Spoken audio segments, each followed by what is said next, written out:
En 2012, la Asamblea General de las Naciones Unidas aprobó una resolución en la que instaba a los países a acelerar los progresos hacia la consecución de la cobertura sanitaria universal. La idea era que todas las personas en cualquier lugar tuvieran acceso a servicios de salud asequibles y de calidad, como prioridad para el desarrollo internacional. En 2017, en virtud de la resolución 72-138, la ONU proclama el 12 de diciembre como el Día Internacional de la Cobertura Sanitaria Universal. Este es el tema del día de hoy en Cuidando mi Salud. ¡Comenzamos!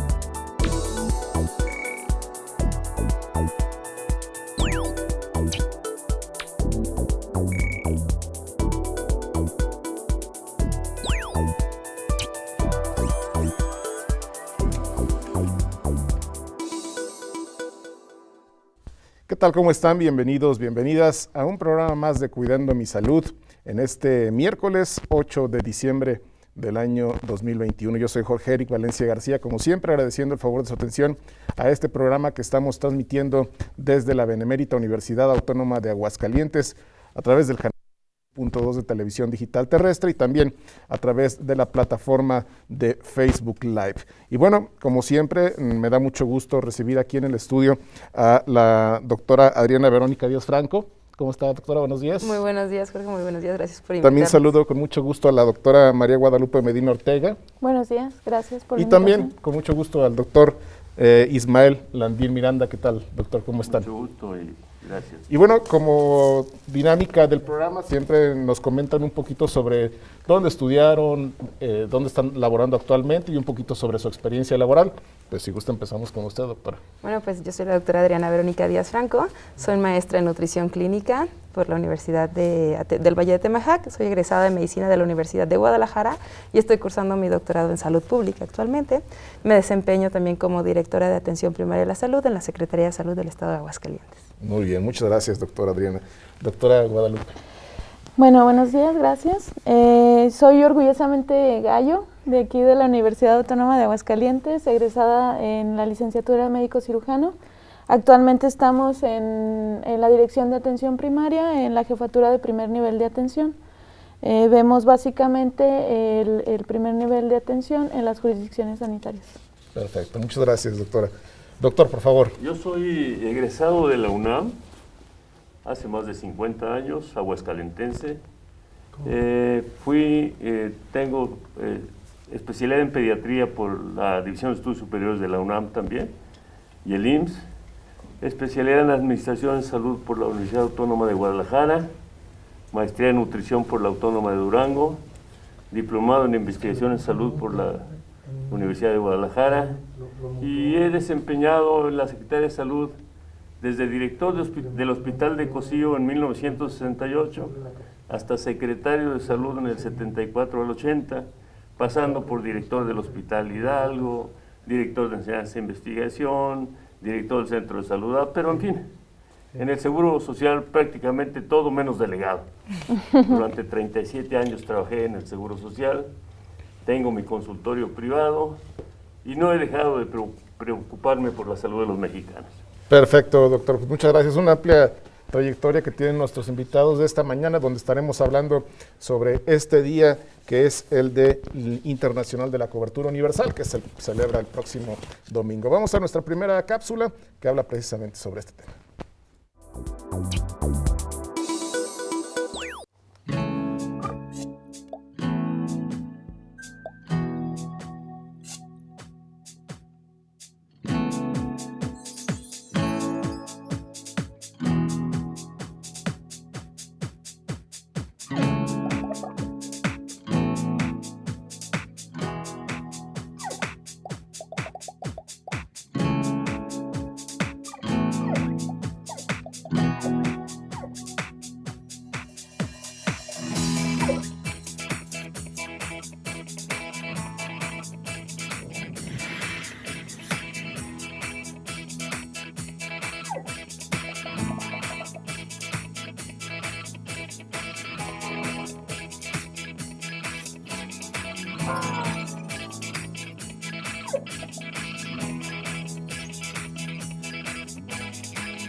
Y bueno, antes de iniciar con las intervenciones de nuestros invitados de esta mañana, queremos darle el teléfono para que se comunique con nosotros. Es el 449-910-9260, que es el teléfono aquí en Televisión Universitaria, donde, bueno, puede hacer llegar las preguntas a nuestros invitados de esta mañana. Y también ahí en la página de Facebook Live, usted también puede dejar sus mensajes, sus preguntas para nuestros invitados. Y bueno, empezamos con la doctora Adriana, pues que nos platique un poco sobre cómo podemos entender este concepto de cobertura universal de salud.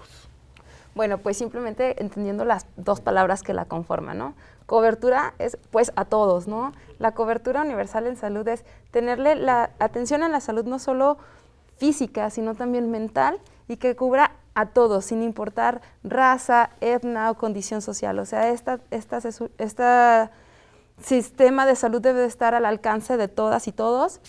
Debe de ser un sistema que garantice una adecuada atención de alta calidad, innovadora. Entonces eso podríamos entender, ¿no? Cobertura universal es la atención para todos, sin importar edad, sexo, raza, color, etnia, condición económica, la salud debe ser igual para todos. Para todos, muy bien. ¿De quién surge esta iniciativa, doctora Guadalupe? Bueno, surge a nivel de crear esta conciencia, en las personas, de sobre todo lo que comentaba la doctora Adriana, no relegar a nadie en la atención de su salud. Y dentro de esta atención, pues obviamente intervienen varias partes, y no solamente gubernamentales, obviamente también el sector operativo de la salud, y también de presupuestos y financiamientos. Entonces, básicamente es no dejar a nadie atrás. Muy bien. Y bueno, doctor Ismael, ¿cuáles serían las causas que han motivado a buscar esta cobertura universal? Bueno, la inquietud surgió desde el siglo pasado, o probablemente desde antes, desde 1948, con la preocupación inglesa de cubrir a la totalidad de la población. En 1978, una inquietud que generó el eslogan Salud para Todos en el año 2000, en Rusia, la reunión de la Organización Mundial de la Salud. Después ha habido acuerdos que visualizaban que no había salud para todos, que costaba mucho y llevaba a muchas familias a la catástrofe económica, y que no tenían el acceso directo ni la atención integral. Entonces dice la Organización Mundial de la Salud, esta es responsabilidad compartida y tenemos que definir los elementos de financiamiento para garantizar la salud para todos. Fundamentalmente eso. Eso genera problemas serios. No se puede dar en el mundo a todos de todo. Tenemos que definir a cada quien lo que necesita. Pero ojo, tecnológicamente tenemos, lo más importante es definir lo que necesita cada quien. Y ese es nuestro reto actualmente. Claro. Y bueno, sabemos que hay rezago en muchos aspectos en países que están en vías de desarrollo. ¿Se podría decir que es utópico pensar en una salud universal, en esta idea de salud universal? No, no es utópico, porque la salud debe de ser para todos, como bien lo decía el doctor, o sea, es una necesidad, ¿no? Es un derecho humano. Entonces tú no puedes pensar que no es posible, o sea, tiene que ser posible. Tenemos que trabajar las políticas públicas necesarias, las estrategias necesarias para que este servicio esté al alcance de todos, ¿no? Que no exista un solo impedimento para no poder alcanzar la salud, ¿no? Trabajamos todos los días en eso y no es utópico, es complicado, pero no es utópico, o sea, sí lo podemos lograr. Claro, le comento esto porque, bueno, sabemos de muchas comunidades, quizás en la ciudad, no, quizás en nuestro estado que es muy pequeño y se puede llegar a la población sin ningún problema, pero estoy pensando, por ejemplo, en comunidades de Chiapas, en Oaxaca, que, bueno, no tienen ni un acceso a esto, ¿no? Doctor. Sí, sí es importante. El acceso es una de las premisas fundamentales de esta cobertura, la accesibilidad. Lo señaló claramente, hay comunidades en Oaxaca donde hay más de 500 municipios que están a 3 horas de caballo, a 2 horas de camión, y todavía de ahí tienen que caminar rumbo al centro o la unidad aplicativa de salud. Es importantísimo que los países garanticen económicamente el sustento de esta cobertura universal en salud. Para nosotros, México es un verdadero reto. La recaudación fiscal en nuestro país es muy reducida. No es la de Inglaterra, que ronda por el 30%, la de Noruega del 35%, la de Canadá, que anda por el 30%. Entonces, con el 11% de recaudación, se traduce en pobres recursos para la salud. De ahí nuestro compromiso de multiplicar, de adecuar, de conducir, de vigilar, de planear, todos los verbos activos que impliquen seguridad, consistencia sustentable y acceso a la población. Muy bien. Doctora Guadalupe, ¿de qué manera las recientes migraciones en nuestro país han afectado proyectos de cobertura universal? Sí, como lo comentaba el doctor, pues es un reto por la cantidad de personas que están movilizándose, los peligros a los que están expuestos durante los trayectos y en este sentido de la cobertura de que tenemos que dar la atención a todas las personas que lo soliciten. Entonces es un reto no solamente aquí en el país, sino también internacional por estos movimientos de personas, pero la política actual es precisamente dar esta atención a todas las personas que lo soliciten. Perfecto. Nosotros vamos a hacer una pequeña pausa, pero no se vaya, regresamos con más de Cuidando mi Salud.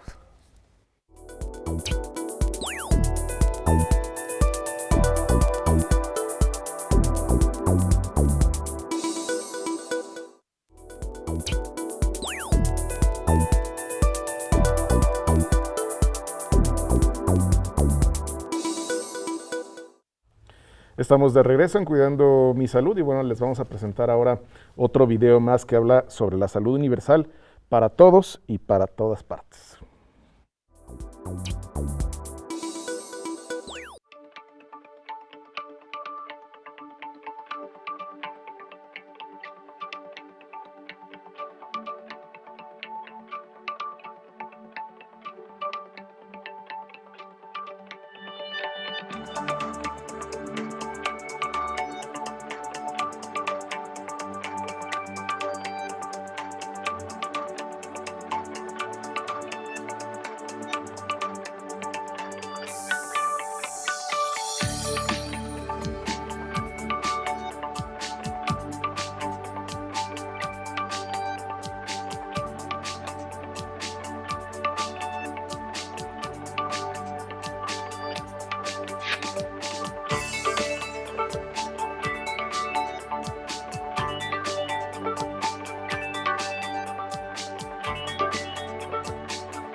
Muy bien, pues vamos a continuar con las preguntas a nuestros invitados de esta mañana y bueno, me gustaría continuar con usted, doctora Adriana, pensando que México es un país muy grande.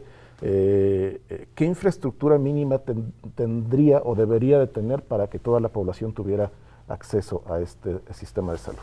Bueno, contamos con infraestructura, o sea, contamos con especialidades de subespecialidades, de tercer nivel, de segundo nivel, contamos con centros de salud, con casas de salud, con caravanas. Definitivamente, bueno, estas se ubican en áreas dependiendo de la población, ¿no? Entonces, pues a veces no puede haber en una población de pocos habitantes un centro de salud como tal o una casa, pero hay gente capacitada para poder brindar orientación, o es cuando estas caravanas acuden a estas comunidades, que en el estado, pues bueno, es sencillo porque es fácil la comunicación en todas las localidades que tenemos en el estado. Hay estados que sí es más complejo y esto se complica porque a veces los traslados o poder llegar a ellos pues es en avioneta, si es que es factible, ¿no? Pero en cuanto al estado, creo que tenemos infraestructura suficiente. Mejorar, todo es perfectible, nada en la vida se debe de quedar así, todo se debe de ir mejorando, debemos de ir mejorando tecnologías, debemos ir mejorando muchísimas otras cosas. En el país es mucho que trabajar, pero volvemos a lo mismo, ¿no? Tenemos que ir identificando estas zonas estratégicas que pudieran acercar más a los servicios de salud. Y creo que se trabaja en ello, falta mucho por hacer definitivamente, pero todos los días se da una suma de esfuerzos para llevar este servicio a más personas, ¿no? Y tenerlos más cerca, porque está para todos, pero que esté cerca de ellos, ¿no? Que sea un paso para que puedas tener tu salud. Claro. Doctora Guadalupe, ¿existen los hospitales necesarios, existen las clínicas necesarias para atender a la población o se requieren un mayor número? Actualmente aquí en el estado, por nuestra población y geografía, tenemos cubierto en ese aspecto la atención a los pacientes. Obviamente a nivel federal, a nivel país, aún no existen, hay carencias y en base a esto se están trabajando estrategias, gestiones para poder acercar esta atención. Lo que comentaba la doctora Adriana acerca de no solamente las unidades de medicina familiar o los centros de salud, también existen las casas de salud, que son una extensión que tenemos actualmente aquí en el estado de cobertura. Le estoy hablando que una casa de salud está en el Tepozán, entonces ahí no hay un centro de salud, pero existe una casa de salud con personas que están capacitadas para atender esto y hacer una derivación en caso de ser necesario. Tenemos mucha suerte por nuestra situación en el estado, en el cual pues en algún momento se nos facilita, pero sí hay muchas cuestiones para mejorar. Claro que sí. Doctor Ismael, de los mexicanos más o menos, ¿como cuántos estamos afiliados a algún tipo de sistema de salud y cuántos faltaría por incorporarse a estos sistemas? Bueno, esta fue una de las preocupaciones fundamentales del sistema de protección social en salud. El porcentaje de asegurados del IMSS es el 39% aproximadamente, 40%. En Aguascalientes estamos en la gloria, es el 66%, 2 de cada 3 aguascalentenses. En el ISSSTE nacionalmente tiene el 8%. En Aguascalientes estamos en la gloria, el 11%. Entonces, la cobertura es muy fragmentada, es muy disímbola y enfrenta a atención de la salud con diferentes modalidades y diferentes estrategias. Nos queda aproximadamente un 50% de población que se llamaba población abierta, o sea, la que era responsabilidad de la Secretaría de Salud. Esa es la responsabilidad ahora de la cobertura universal en salud como acción primaria, pero eso no es lo más importante. Lo más importante es que todas las instituciones nos pongamos de acuerdo y definamos con una voluntad política central, porque es cobertura universal, qué tenemos y qué no tenemos, qué podemos y qué no podemos, para que ahí surja qué debemos y qué no debemos hacer integralmente en el país. Ese es el concepto de cobertura universal, que todos tengamos el mismo acceso. Incluso Se planteó la posibilidad, como lo hacen otros países, Inglaterra, Canadá, la Europa continental, de que las instituciones privadas apoyaran y ayudaran, bien reguladas, bien determinadas sus cargas y sobre todo, bien determinadas sus costos. Entonces, todos esos elementos es lo más importante, más que decir nos faltan tantos del IMSS o tantos del ISSSTE, no, ¿qué estamos haciendo todos por la cobertura universal? Eso es lo más importante. Claro que sí.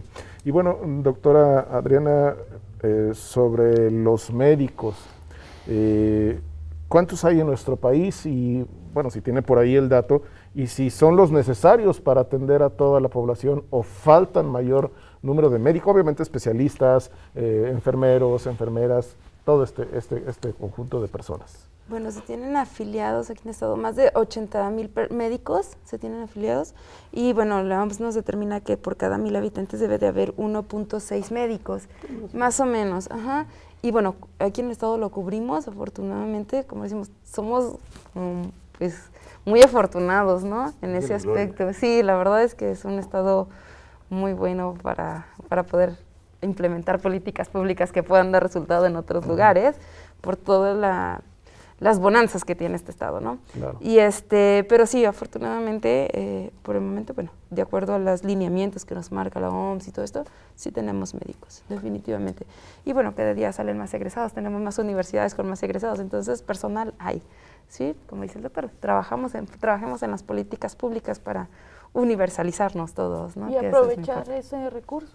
Claro. ¿En cuanto a especialistas?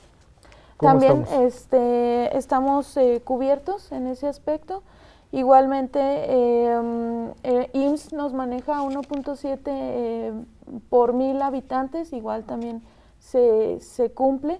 Y particularmente en estado de Aguascalientes, a nivel federal, sí hay un poco ahí de gap, de discrepancia entre ellos, pero actualmente sí se cubre. Claro. Y doctor Ismael, en el caso de la Universidad Autónoma de Aguascalientes, ¿cómo se les da a los jóvenes de medicina este concepto de cobertura universal? Pienso yo que hay permea bien el concepto. La clase de epidemiología, las clases de salud pública, la carrera de salud pública, a mí me tocó encabezar la primera maestría en sistemas de salud en los 80s. Fui el profesor coordinador, o sea, la corresponsabilidad de la universidad con la UNAM y con el Instituto Mexicano del Seguro Social para formar alumnos de posgrado, maestría en sistemas de salud, que enfrentaran precisamente este problema de la coordinación para una cobertura universal en el Estado. Tiene razón la doctora, estamos en la gloria en Aguascalientes. Salubridad tiene 7 hospitales, el IMSS tiene 3 hospitales, el ISSSTE tiene un hospital, hay una media docena de hospitales privados para 1.300.000 habitantes. No puedo hablar de que nos sobran camas, pero sí que tenemos camas suficientes. Tenemos alrededor de 3,000 médicos, con el 40% de médicos generales y el 60% de especialistas. Tenemos suficientes especialistas y médicos generales. Tenemos 85 centros de salud en el interior del país, del Estado, un buen número de casas de salud, o sea, el Estado tiene privilegio. Y los alumnos de la universidad, previa a esa comunicación, o sea, de poner el conocimiento en común del sentido de salud pública y de cobertura universal, pienso que lo están entendiendo.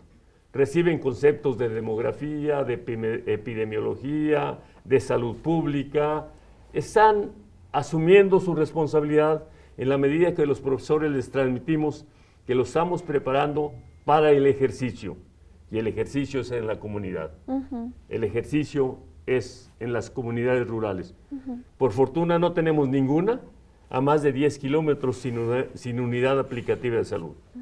Dificilísimo para Zacatecas, para Chihuahua, para Oaxaca, para Guerrero, donde allá sí son verdaderos retos de accesibilidad. Estamos en la gloria en Aguascalientes. Claro.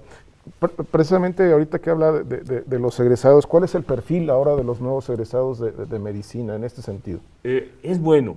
el balance en mi concepto es positivo, porque les estamos transmitiendo, les hacemos conocer una realidad muy concretota. En el país egresan alrededor de 40,000 médicos licenciados en medicina. En nuestra institución el número es por el orden de los 100.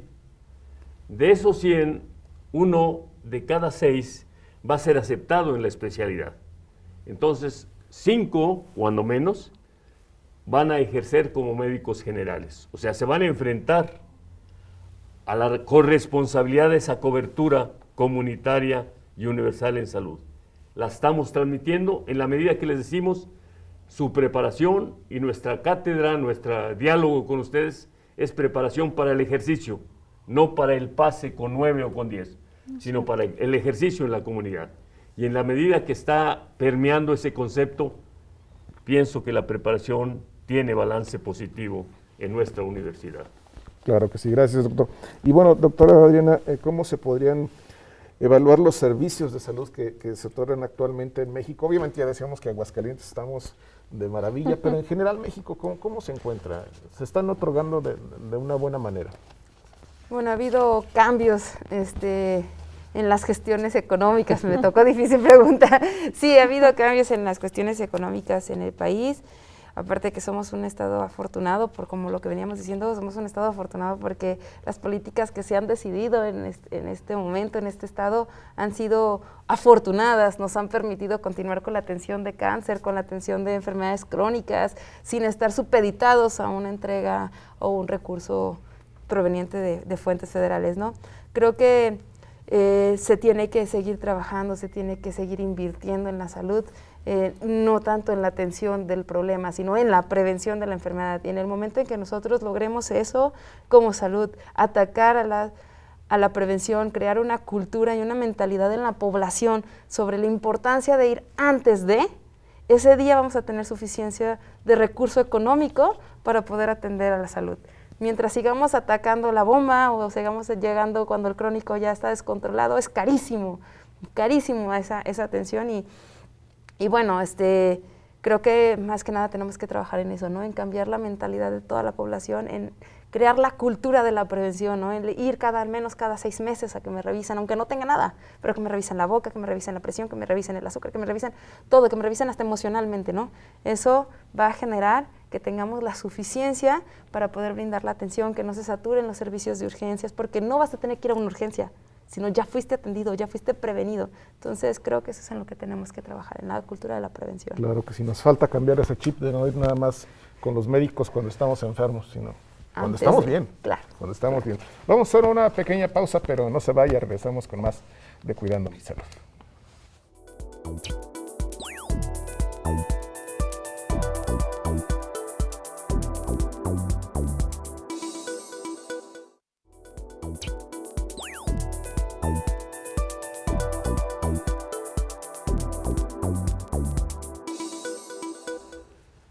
Qué bueno que continúa con nosotros aquí en Cuidando mi Salud. Les recordamos que la línea telefónica sigue a su disposición, 449-910-9260, que es el teléfono aquí en Televisión Universitaria, y también pues puede dejar sus comentarios, sus preguntas en la transmisión que tenemos en vivo a través de Facebook Live.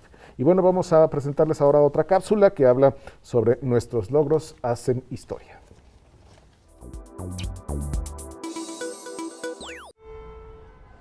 Nuestros logros hacen historia. Hemos recorrido un largo camino para hacer posible lo imposible. Cuando nos unimos, cambiamos vidas. Tenemos a nuestro alcance el próximo logro histórico: salud para toda la humanidad. Y si todos tuviéramos acceso a los servicios de salud que necesitamos, sin vernos abocados a la pobreza para pagarlos, juntos podemos hacer realidad el ideal de salud para todos. Volvamos a hacer historia.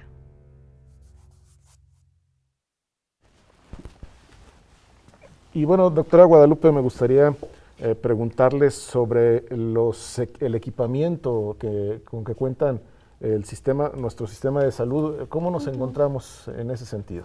Mira, actualmente las unidades de salud están certificadas, acreditadas en el sistema de calidad federal, y eso quiere decir que tenemos los recursos, tanto de equipamiento como humanos, para poder hacer frente a la atención de los pacientes de una buena calidad.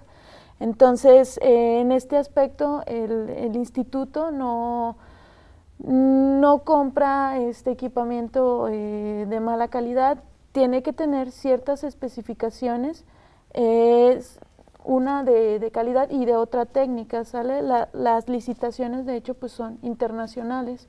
Hay equipo que viene importado de diferentes partes del mundo y que cumple estos estándares de calidad. ¿Estamos a la vanguardia o no? Pues se pudiera ¿Podríamos decir decir que sí? Yo creo que sí. Se salva el honor. Sí, no, Se sí, salva yo el creo honor. que sí. La verdad es que buscamos en la salud administrativa, que es donde pues prácticamente Yo somos siempre he nosotros. dicho que Aguascalientes salva el honor desde el punto de vista de medicina integral. Sí, buscamos que lleguen cosas de excelente calidad. Yo siempre les digo, tenemos que tener un sistema de salud en el que yo vaya y yo diga, aquí me quiero atender, o sea, no necesito ir a lo particular porque el que me dan es de alta calidad. Entonces, tenemos ese equipamiento, o sea, las personas pueden tener la tranquilidad de que están recibiendo lo mejor de lo mejor. O sea, en ese momento estamos así ahorita. Luchamos por eso, es caro, pero lo estamos haciendo. O sea, creo que tenemos, como dice la OMS, el derecho a la salud debe ser igual para todos, igual. En ese sentido, ¿el sector público y privado cuentan con más o menos los mismos equipamiento o es mejor el público que el privado? Doctor. Difiere significativamente en los costos y en los precios, Exacto. es indiscutible. Pero yo me puedo o me atrevo a asegurar que las instituciones públicas de salud en el Estado están cumpliendo adecuadamente, oportunamente y, agrego un adjetivo mío, decorosamente. O sea, hacen lo que deben de hacer. Yo pienso que están cumpliendo. No quiero dejar de pasar este diálogo sin mencionar una época de oro de la universidad en la cobertura de salud de los aguascalentenses.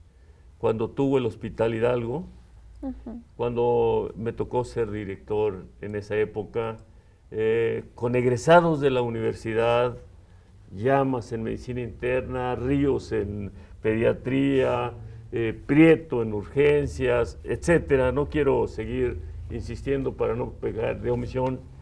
Fuimos a las comunidades rurales, a las cabeceras municipales, y les dijimos como equipo de trabajo, aquí estamos para lo que se les ofrezca en salud, o sea, para la cobertura completa de las unidades rurales. Las puertas están abiertas, no se preocupen por los costos, no habrá puertas cerradas para nadie, y se cumplió. Incluso el Seguro Social nos subrogaba, el ISSSTE nos subrogaba. Entonces pusimos, además de números negros, agilidad en las hospitalizaciones y un cumplimiento adecuado con la demanda de salud en el Estado. Y era la época en que no teníamos todo y hacíamos mucho. En algunas ocasiones actualmente tienen mucho y no hacen todo. Cuidado, porque la responsabilidad personal de los equipos de salud, grupal de las instituciones de salud, debe ser asumida. Porque si no empezamos con elementos perfectibles en donde la población es la que lo va a sentir. Y ahora con la salud es la responsabilidad y el derecho más importante. Claro que sí. Doctora Adriana, y bueno, desde el inicio de esta administración federal, pues ha habido por ahí una problemática en cuestión de medicamentos. ¿Cómo estamos? Qué difíciles preguntas me deja, amigo. Sí, miren, sí ha sido complejo y viene a hacerlo más difícil todavía la pandemia, ¿no? Tenemos los laboratorios que pues se enfocaron en, aunque ya venían desarrollando estas vacunas, pues en sacarlas al mercado, ¿no? Entonces, pues bueno, la infraestructura, la producción, los químicos, los investigadores se enfocan a esto, ¿no? Entonces, pues la producción, el enviar a las personas a casa, porque también ahí tenían que hacer sana distancia, todo eso, pues baja la producción, ¿no? Una empresa necesita recurso humano, recurso económico, infraestructura para producir, y si está afectada, está a nivel mundial, pues así también se vio afectada la producción. Entonces, pues la producción está afectada, se está retomando, cada día hay más insumos. les digo, lo comenté hace un momento, tenemos la fortuna de que nuestros políticos tomaron una decisión acertada y en el Estado no nos ha faltado el recurso para la compra de estos insumos. Hemos tenido problemas con la cuestión de la productividad de las empresas, pero contamos con múltiples soluciones para poder adquirir o llegar a ellos, ¿no? Entonces, gracias a Dios, ya cada día más los laboratorios tienen mayor producción, podemos cubrir más las necesidades. Y bueno, han sido decisiones acertadas en este momento para nuestro estado, y que tenemos el acceso, ¿no? No hemos dejado de dar atenciones por no contar con el recurso. En algunos otros estados, bueno, se ha visto mermado, pero sobre todo por la producción, ¿no? Cubrir una necesidad de algo que no se está produciendo es complicado, ¿no? Entonces, estamos mejorando en eso. ¿Pero es difícil conseguir medicamentos en nuestro país? No, somos un país afortunado porque tenemos laboratorios de primera. PISA produce aquí, tenemos Novartis también es otro de los laboratorios que producen medicamento de primera calidad. No quiere decir que PISA tenga aquí toda su producción, ¿no? Aquí produce ciertos medicamentos, pero tiene sus laboratorios. Entonces, contamos con ese beneficio a nivel país, que somos sede de varios laboratorios de primer mundo. Aguascalientes tiene aquí a una de las empresas que producen muchos de nuestros medicamentos. No voy a hacer propaganda, ¿verdad? Pero bueno, Chinoín es un laboratorio. Entonces, aquí Aguascalientes lo tiene, ¿no? Y de aquí sale un gran número y sinfín de medicamentos que van en beneficio de nuestra población. Entonces, creo, no generamos la tecnología porque no tenemos muchas veces esa infraestructura, pero los producimos. Entonces, eso es bueno. O sea, el acceso, pues, a veces está luego aquí, ¿no? No lo tenemos que estar importando todo, tenemos el recurso para poderlo atender. Entonces, digo, cada día llegamos a esta nueva normalidad que es más común y creo que se está normalizando, ¿no? Doctor Ismael, y bueno, en cuanto al precio de los medicamentos, mucha gente se queja de que muchos son muy caros, otros... Bien. ¿Cómo estamos? Tengo que decir a la población y a nuestro auditorio que debe tener confianza a los medicamentos genéricos. Los medicamentos genéricos se utilizan en todo el planeta. Los hemos utilizado en las instituciones de salud desde hace más de medio siglo. Tienen solidez, vigilancia y elementos de costo que nos dan un balance positivo. No es indispensable el medicamento de patente. Los costos en nuestro país, en mi concepto, son menores a los de los países desarrollados. También el valor adquisitivo, el poder adquisitivo de los mexicanos ha provocado que los fabricantes de medicamentos adecúen precios y adecúen elementos de distribución. Pero podemos hablar que tenemos suficiencia, como lo han señalado ya previamente. ¿Qué tenemos que hacer? Tenemos que jerarquizar nuestras acciones en la utilización adecuada de los medicamentos. No podemos ni debemos dar a todos antibióticos, por ejemplo. Las personas y las familias llegan exigiendo tal o cual medicamento, cuando en ocasiones no necesita ningún medicamento. Entonces, la educación para la salud, la conducta de autocuidado, el estilo de vida saludable nos hace que la utilización y, por supuesto, los costos se reduzcan tanto para la persona como para las instituciones. Las instituciones hemos tenido comités, aspectos normativos, aspectos de conducta de utilización de medicamentos que nos llevan a un uso racional de antibióticos, por ejemplo, un uso racional de esteroides, por ejemplo. O sea, no solo con los más caros, sino también con los que pueden significar peligro para la persona o para la familia o para la comunidad. Las resistencias comunitarias son un riesgo. Entonces, tenemos que accionar frente a la utilización de los medicamentos en una auténtica responsabilidad compartida. La institución, el usuario y sobre todo el médico tratante, los equipos de salud. Tenemos que dar a cada quien lo que necesita, insisto. Muy bien, muchas gracias. Vamos a hacer otra pausa, pero no se vaya, regresamos con más.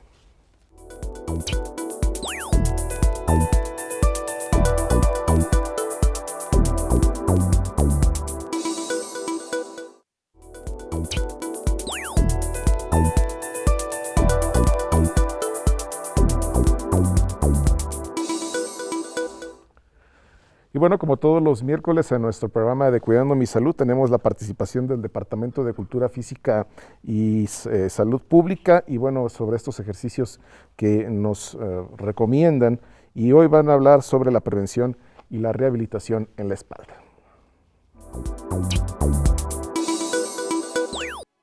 Hola chicos, yo soy Sofía Vázquez, estudiante de Cultura Física y Deporte, y en la cápsula del día de hoy vamos a hablar acerca de la rehabilitación para espalda. La rehabilitación de columna es uno de los métodos más utilizados y eficaces para el dolor de espalda y puede ser agudo o crónico y en cualquier tipo de diagnóstico. Además de que la rehabilitación de espalda abarca distintas técnicas que van desde electroterapia, ultrasonidos, hidroterapia y distintos tipos de ejercicios. El papel del ejercicio en el tratamiento para el dolor de espalda es el de reducir el dolor, además de mejorar la capacidad funcional del paciente para que éste pueda incorporarse a su trabajo y desarrollar una vida normal. Además, se sabe que el tratamiento para el dolor de espalda cuenta con una labor preventiva, ya que su objetivo es mejorar la capacidad del paciente para manejar este dolor y evitar que aparezca de nuevo. Para esta sesión se realizarán 5 ejercicios con una repetición de 10 a 15 veces. El primero será elevación de piernas. Colocarse boca abajo con las piernas extendidas y las manos bajo la frente. Levantar simultáneamente ambas piernas de manera suave hasta donde sea posible. Este ejercicio puede realizarse con ambas piernas o levantando solo una, pero alternando en cada repetición.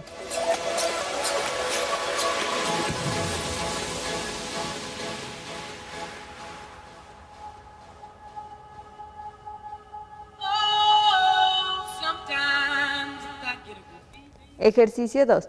Rodillas al pecho. Acostado, de espaldas y con las rodillas dobladas, se deberán llevar hacia el pecho y tratar de presionar la zona lumbar contra el suelo. Luego volver a la posición de partida y levantar ligeramente.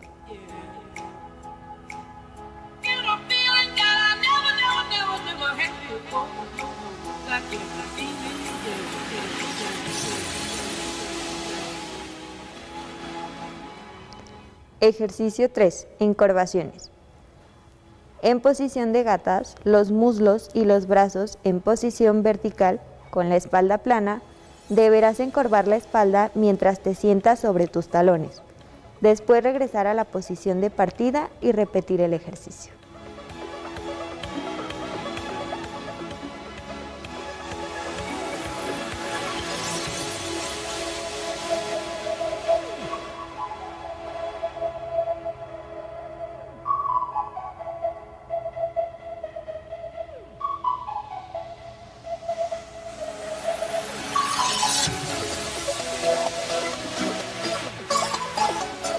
Cuarto ejercicio, encorvaciones laterales.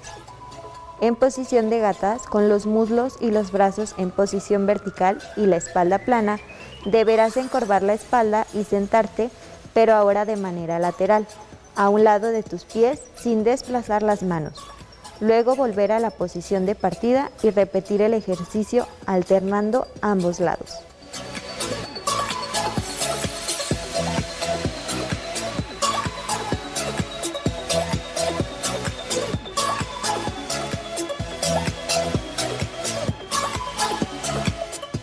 Último ejercicio, movimiento de piernas.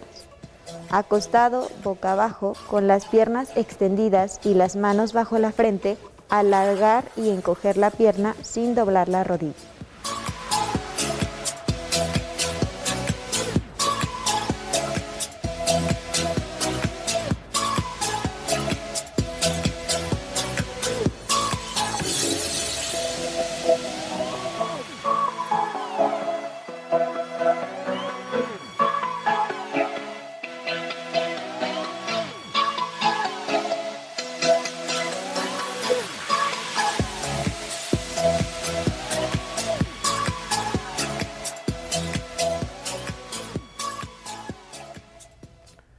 Como siempre, un agradecimiento al Departamento de Cultura Física y Salud Pública por estas cápsulas que nos proporcionan.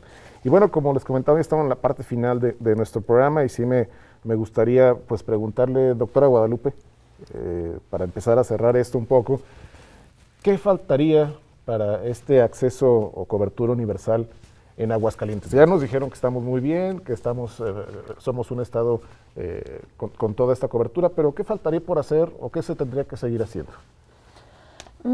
Actualmente en Aguascalientes existe muy buena correspondencia entre los diferentes institutos públicos, en el sentido de que, incluso con el privado, en el sentido de que si no tenemos un servicio en específico por nuestro nivel de atención, se puede subrogar, se puede mandar a esta correspondencia entre estos institutos. Yo creo que seguir con esta comunicación entre nosotros en beneficio de la población. Si yo no tengo este material aquí, oye, échame la mano, ¿verdad? Entonces, en ese aspecto es esta comunicación y retroalimentación entre nosotros. Doctora Guadalupe. Digo, Adriana. No se preocupe. Sí, yo creo que seguir trabajando, en seguir contando con los instrumentos, los materiales, los medicamentos de la misma calidad que vas a obtener en el servicio privado, ¿no? Lo hacemos, pero tenemos que seguir haciéndolo. Yo creo que también para tener el acceso a la cobertura universal de salud es, como les digo, trabajar en la población, en el chip de cambiarle a las personas la importancia de acercarse, ¿no? Porque pues también es como cuando vacunas, ¿no? Hasta que vengan a mi casa a vacunarme. No, o sea, tienes que ir a solicitar el servicio, tienes que acercarte tú también como población. Entonces creo que trabajar en la suma de esfuerzos para crear esta cultura de la prevención, de la calidad de vida que comentaba el doctor, eso es importantísimo, ¿no? En la medida en lo que eso vayamos logrando y vayamos cambiando de tener atenciones ya a enfermedades a tener una prevención, tendremos más recursos para tener más calidad y más instrumentación y mejores infraestructuras todavía para poder dar esta atención. Entonces, creo que es ir trabajando en la población y en cómo vemos la atención en la salud, ¿no? Claro. Doctor Ismael, ¿cómo llegar a esta cultura de la prevención? Yo he estado pensando largamente y por años. Aguascalientes es un ejemplo de facilidad. Un estado de 70 por 80 kilómetros, una población reducida, un nivel socioeconómico que califico de decoroso. Nos falta fundamentalmente tres cosas: voluntad política, de coordinación. Eso fue lo que hizo la Cartilla Nacional de Vacunación en Aguascalientes, la voluntad política del gobernador, que dijo en Aguascalientes nos vamos a coordinar. Y se coordinaron todas las instituciones. Funcionó realmente el Consejo Estatal de Salud. Definió y jerarquizó acciones y elementos de acción. Y sobre todo demostrar al resto del país que es factible, porque Aguascalientes no es el resto del país. El país es un mosaico. Pero el camino de mil millas empieza por un paso. Ese paso podemos darlo en Aguascalientes porque tenemos autoridades coordinadas. Nada más falta que aterricen esa voluntad política de cobertura, de corresponsabilidad, de planeación estratégica, de evaluación. Todos los verbos activos que impliquen decir podemos hacerla en Aguascalientes. Claro que sí. Doctora Guadalupe, pues un comentario final, por favor. Yo creo que es importante recalcar, actualmente en la política del Estado, una de las directrices que nosotros tenemos es no negar la consulta a nadie. Entonces, en cualquier unidad de salud que esté cerca de un paciente, se le va a dar la atención necesaria. Doctora Adriana. Sí, efectivamente, o sea, creo que es importante, como dijimos de inicio, todo es perfectible, todo lo hecho por el hombre es perfectible. Entonces, mejoremos lo que tenemos que mejorar y que la población sepa que trabajamos por cumplir con ese objetivo de la universalización de los recursos, de la atención para todos igual, sin importar ningún tipo de nivel socioeconómico, ni raza, ni etnia, y que tengan la seguridad que cada que acuden a una atención en salud detrás de cada atención hay miles de personas trabajando porque esa sea de calidad y como se la merecen. Gracias. Doctor Ismael. Doy un ejemplo de lo que no debemos de hacer, porque es muy importante. Tan importante es lo que debemos de hacer como lo que no debemos de hacer. El dispendio y el despilfarro no debe ser en las acciones de salud. Le doy un ejemplo de dispendio, no en este tiempo, sino en sexenios pasados. Hubo un momento que ustedes conocen, Rincón de Romos, tuvo un hospital, un centro de salud con hospital de la Secretaría de Salud, una clínica periférica del Seguro, un puesto periférico del ISSSTE, un hospital IMSS Solidaridad con 40 camas y no había entonces clínicas privadas, pero 4 instancias de salud haciendo lo mismo en una población que entonces no llegaba a 25,000 habitantes. Es el despilfarro, la no coordinación, el dispendio, lo que no debe hacerse en salud. La planeación, la jerarquización y la priorización y la honradez administrativa, salud administrativa y transparencia, fundamentales. Claro que sí, pues muchas gracias a la doctora Adriana Verónica Díaz Franco, directora de Atención Primaria del Instituto de Servicios de Salud del Estado de Aguascalientes. Muchas gracias por habernos acompañado. Gracias. A la doctora María Guadalupe Medina Ortega, jefa del Departamento del Primer Nivel del ICEA, y también al doctor Ismael Landín Miranda, profesor investigador de nuestra máxima casa de estudios. Muchas gracias por habernos acompañado en este programa de Cuidando Mi Salud. Los esperamos obviamente en alguna otra ocasión para que compartan con nosotros, pues obviamente, todos sus conocimientos. Muchas gracias también a usted que nos acompañó a lo largo de esta hora. Lo espero la próxima semana en un programa más de Cuidando Mi Salud. Muchas gracias.